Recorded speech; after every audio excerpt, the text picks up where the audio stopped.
Olá, eu me chamo Lenise Dantas, estudante de Direito da Faculdade da Unifor, da disciplina de Constitucional 1. Olá, eu me chamo Aline Soares, também estudante de Direito e do quarto semestre, da disciplina de Constitucional 1, e a gente vai falar aqui um pouco sobre repartição de bens públicos. E eu vou começar a falar sobre os bens públicos. Os bens públicos, conforme o Código Civil, eles são propriedades do Estado e podem ser classificados em 3 categorias, que são os bens de uso comum do povo, os bens de uso especial e os bens dominicais. Os bens comuns de uso do povo são aqueles de livre acesso e utilização, como os mares, as ruas, as estradas. E os bens de uso especial se refere a propriedades destinadas a serviços ou estabelecimentos da administração pública, em seus diversos níveis, que são os níveis federal, estadual e municipal, incluindo suas autarquias. Exemplos incluem os edifícios, os terrenos utilizados para esse fim. Temos os bens dominicais, e os bens dominicais incluem o patrimônio das pessoas jurídicas de direito público que podem ser objeto de direito pessoal ou real de cada uma dessas entidades. E são entidades também, falando aqui, são entidades federativas, a União, os estados, o Estado, o Distrito Federal e municípios são entes federativos. Fala agora sobre imprescritibilidade dos bens públicos, que significa a imprescritibilidade dos bens públicos. Significa que os bens públicos eles não podem ser adquiridos por particulares através de prescrição. E isso significa, que não podem ser objeto de uso capião. Fala agora sobre competência legislativa da União. O que se refere à competência legislativa da União? Ela refere-se ao poder da União para legislar sobre assuntos de interesse social. Então, conforme estabelecido na Constituição Federal.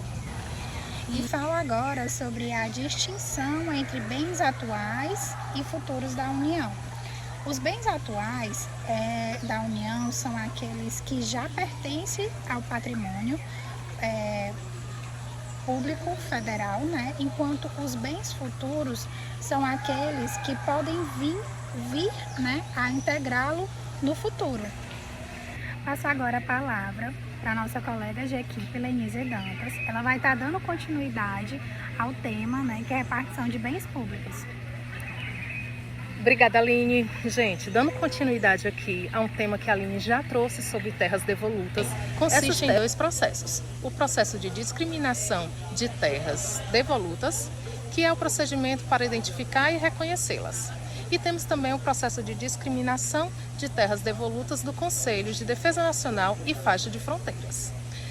Esse conselho pode ter um papel de definição nas políticas relacionadas à faixa de fronteiras e à gestão de terras devolutas em áreas estratégicas para a segurança nacional.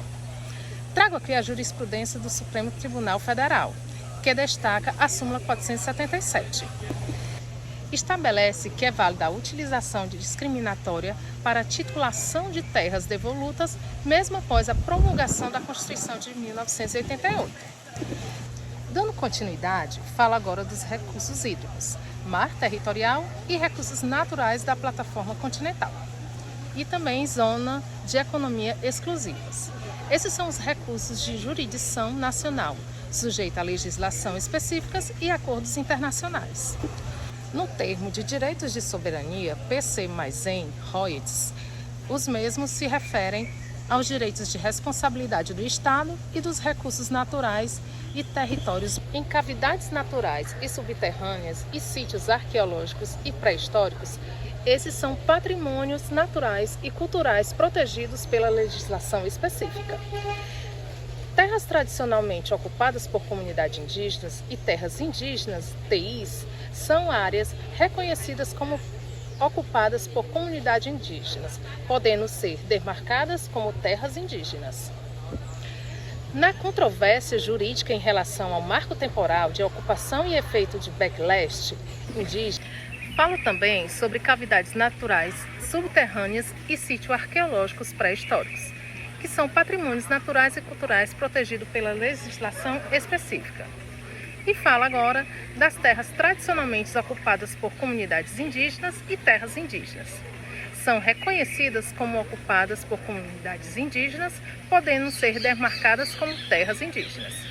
Diante de toda a controvérsia jurídica em relação ao marco temporal de ocupação e o efeito backlash indígena, esse que se refere ao debate sobre data a ser considerada para o reconhecimento de terras indígenas e as consequências políticas e sociais dessa definição.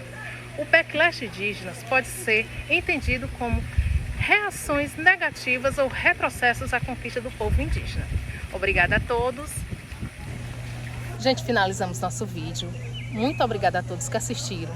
E um agradecimento especial ao nosso professor Marcos Vinícius.